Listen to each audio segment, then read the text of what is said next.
한경희의 칸나.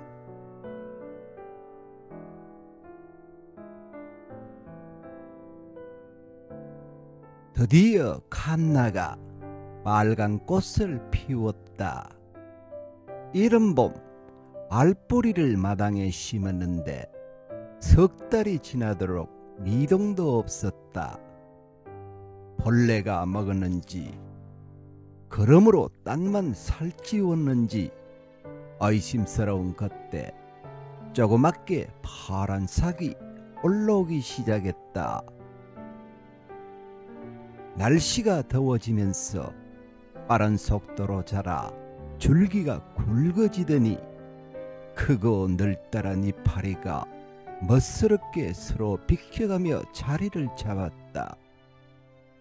검은 펜스 너머 우뚝 솟은 칸나의 견고한 줄기에 빨갛고 보랏빛 도는 두툼한 꽃대가 한꺼번에 여럿 올라오고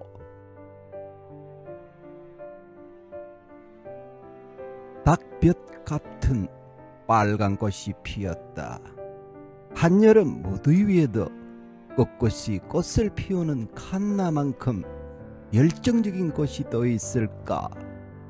여러 겹의 빨간 치마를 나선형으로 두르고 플라멩코를 추는 정열의 여인 같은 칸나. 그 칸나 위로 셋째 언니의 얼굴이 떠오른다.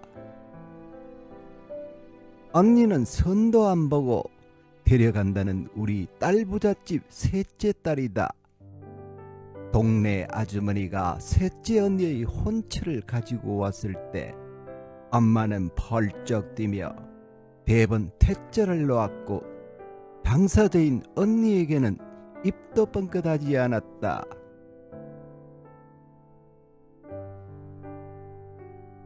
나이가 많고 홀 시어머니의 외아들이라는 이유였다.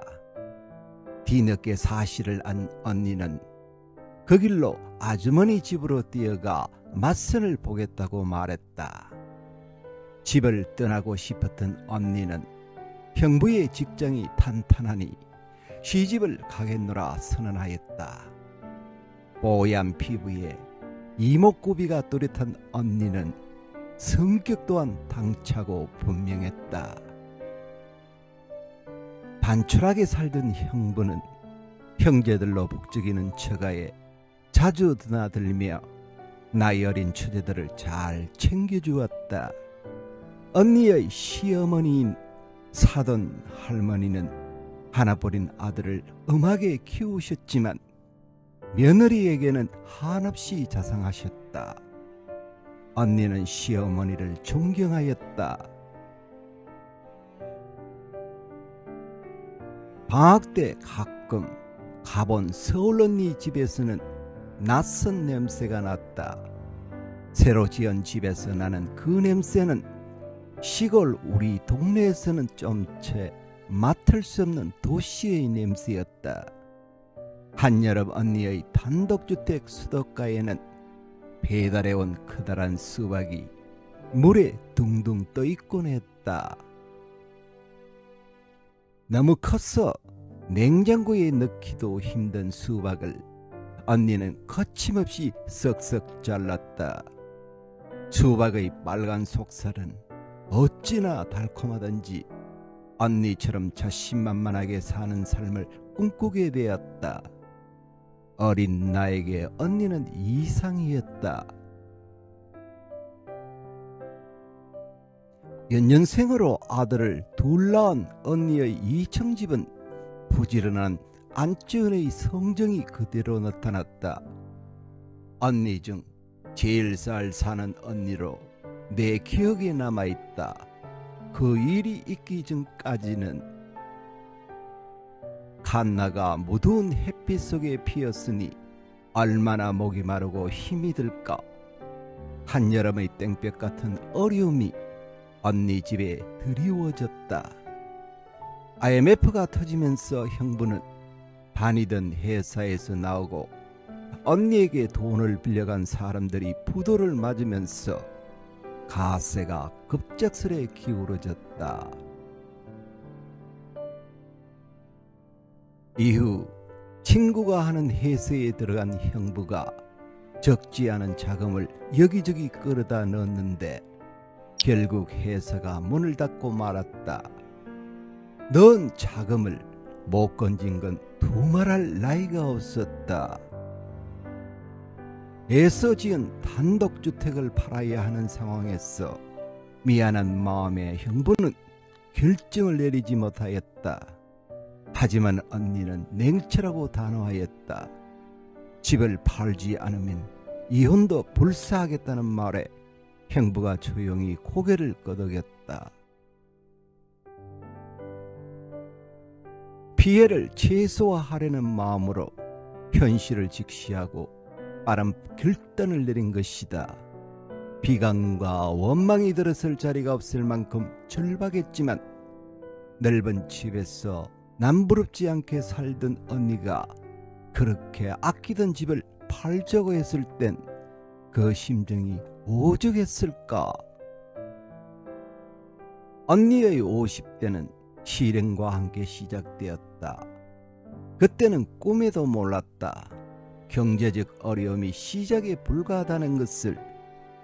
가장이 되어 보험, 책 외판, 아기 돌보미 등 여러 일을 전전하게 된 언니에게 뜻하지 않은 어려움이 찾아왔다. 바쁘고 힘든 생활 탓이었을까? 어느 날 시작된 하혈이 멈추지 않고 계속되었다. 놀란 마음에 찾아간 집 근처 산봉가에서 자궁 근종이 6개월 넘은 태아 크기로 자랐다는 진단을 받고 말았다.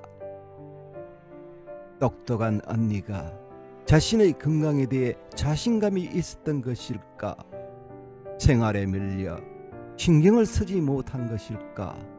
암이 아닌 것만도 어디냐며 가슴을 쓸어내리고 서둘러 대형 병원에서 수술을 받았다.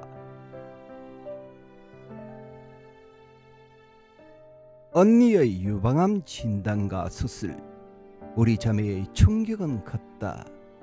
서둘러 간 입원실에서 수술을 마친 언니가 여전히 씩씩한 표정으로 우리를 맞았다. 가슴에 멍울이 만져져 곧바로 병원에 왔노라며 웃었다. 지난번 수술 이후 몸 상태에 관심을 가져 그나마 빨리 발견한 모양이다. 가발과 모자가 언니의 애용품이 된 건 그때부터였다.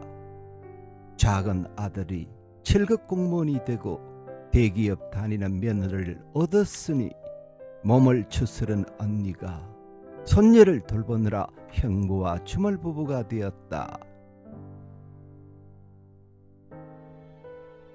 암수술 환자인데 괜찮겠냐며 걱정하였지만 정작 본인은 결연하였다.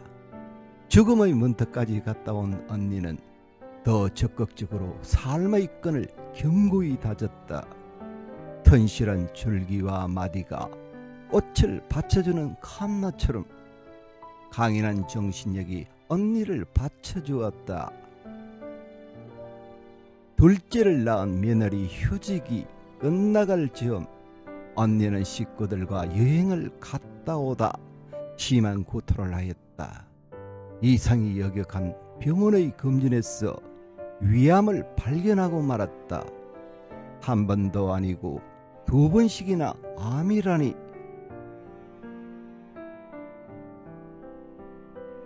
유방암 치료 후 완치 판정도 받았는데 병원 바닥에 주저앉았던 언니는 애의 씩씩함으로 벌떡 일어섰다. 조바심 내지 않고 힘든 마음을 잘 다독인 언니는 수술을 마친 후에도 평온하였다. 웃음을 머금은 얼굴에서 고뇌의 흔적을 찾을 수 없었다. 위암은 암세포 퍼진 부위가 중요해 하필 가운데 부분에 암세포가 퍼져 위 대부분을 절제할 수밖에 없었노라며 다른 사람 이야기하듯 담담히 말하였다. 헌실한 기업에 들어간 큰아들도 결혼하고 이제 한숨 돌릴만한데 힘들었던 몸과 마음이 고통을 밖으로 토해낸 것일까? 칸나의 견고한 파란 줄기가 마디를 지나며 붉은 보라색으로 변해갔다. 언니의 안온했던 시기는 칸나의 파란 줄기처럼 평화로웠지만 경제적 어려움으로 굵은 마디가 생기더니 고군분투하며 암 수술로 점차 붉은 보랏빛 피멍이 들어갔다. 언니는 먼저 알았던 유방암은 지금의 위암에 비하면 사소한 암에 불과하다는 말로 그 심적 고통을 표현하였다. 위 절제 후 항암 치료를 여러 차례 하였다. 항암을 마치고 가다 속이 메스꺼워 정신없이 내려 모두 토하고 길가에 주저앉았던 일, 혓바늘이 돋고 현기증이 일어 하늘이 노래질 때면 그 자리에서 그만 연기처럼 사라져버리고 싶었던 일, 고 힘든 날들을 어찌 말로 다 표현할 수 있단 말인가. 칸나의 또 다른 꽃대서 여러 개의 꽃도 피어올랐다. 커다란 빨간 새 여러 마리가 비상하기 위해 몸짓하는 모양새다. 꽃이 더욱 짙어진 칸나는 찌는 듯한 햇볕과 비바람을 견디고 병충해도 잘 이겨낸다. 이제 언니 몸은 칸나 같은 언니의 정신세계를 잘 따라와 주고 있다. 지금도 일주일에 2, 3일 둘째 아들 살림을 살펴주고 있다. 몸을 먼저 챙기라는 우리에게 손주들이 눈에 밟힌다며 자신이 해줄 수 있어 행복하다고 말한다. 지난 12여 년 동안 언니는 경제적 어려움과 3번의 큰 수술을 잘 견뎌냈다. 그 힘든 항암 치료 중에도 2 아들의 취업과 결혼 그리고 손자 육아까지 해내었다. 추위에 약한 칸나는 설이 내리기 전 알뿌리를 캐어 보관하면 이듬해에 다시 아름다운 꽃을 볼 수 있다. 언니는 꾸준한 건강관리와 습생으로 추위를 타는 겨울도 병치레 없이 잘 보낸다. 손주들이 컸어 자유시간이 많아진 언니는 국내 이것저것 여행을 다닌다. 살아보니 인생 별것 없더라. 내가 앞으로 이렇게 마음대로 여행 다닐 시간이 얼마나 되겠니? 지난 날을 생각하며 눈물 짓거나 우울한 감상에 젖는 일 따위는 언니 사전에 없다. 무더운 여름에 애써 꽃을 피우는 칸나처럼 굴곡진 세월을 하늘 하늘 잘 풀어나간 언니의 삶이 깊은 울림과 진한 감동을 준다. 언니, 칸나가 멋진 꽃을 피웠으니 보러 와. 나는 사진을 몇 컷 찍어 언니에게 보냈다.